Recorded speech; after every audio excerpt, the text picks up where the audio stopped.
Siwezi kuficha daktari. Saa hii nasikia poa.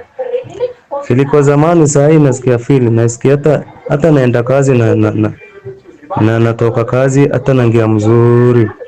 Kama zamani hata kile mguu ilikuwa inanisumbua hapo, nikitembea kidogo ilikuwa inaniuma, nikikaa chini ilikuwa inanisumbua, hiyo kitu yote. Saa hii nasikia tu chungu kidogo kidogo, si mingi.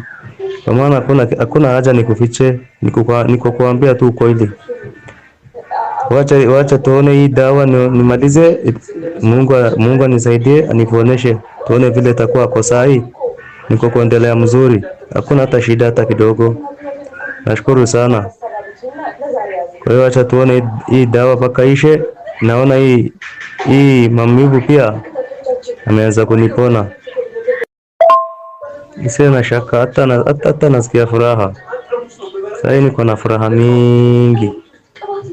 Sina wasiwasi, nitapona tu. Tunaomba Mungu.